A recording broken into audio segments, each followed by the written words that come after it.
Today we're making s'mores cookies. Into my mixer goes 1 cup or 8 ounces of unsalted butter. We're just gonna whip this up.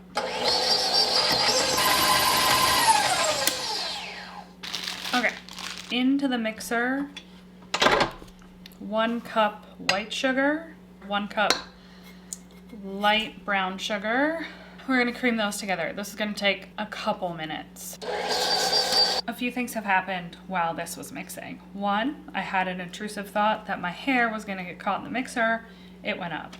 2, this came together. It's not quite done, but I figured I'd show you what it looks like at about halfway.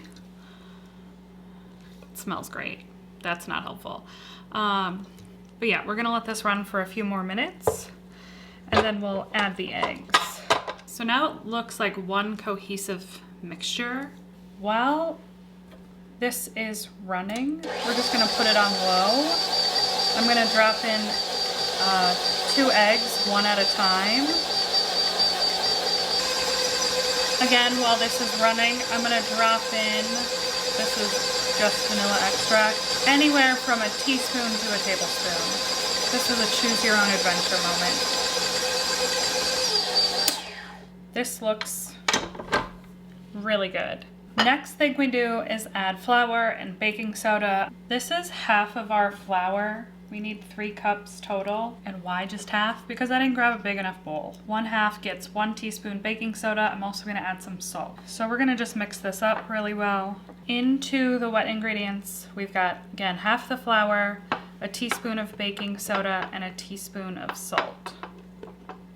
Here's the other half of the flour. So we don't get a full plume of flour. I'm just gonna pulse this to start. And we don't wanna overmix because then our cookies will be tough and no one likes that.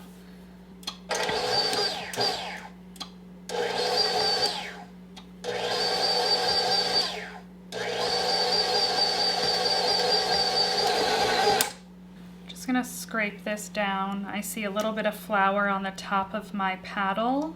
And next is the best part, our inclusion. I don't love milk chocolate. This would normally be dark chocolate for me, but I'm never gonna disrespect this more. When you measure by volume, this one giant Hershey bar that is 7.56 ounces or 214 grams. I could chop it really small and it could be even less volume than this, which is why it's most important to go by weight. I'm just riffing on some cookies because I really want some, so it's not super important, but it's never that serious. Just make the baked good you want to make. These are gonna melt into the cookies a little bit, and roughly the same measurement of mini marshmallows. This is what it looks like. I'm only gonna bake a few of these because I lack self-control and I will eat all of them. And my friend OG just got a new job and she started last week, so I wanted to get her a little treat. And why am I giving OG dough and not fresh baked cookies? Because sometimes you want to take a ball of dough out of the freezer, bake it, and have a fresh cookie with a big glass of red wine and be unbothered about it. And of course they're getting salt. That is a huge flake. Do you see this flake?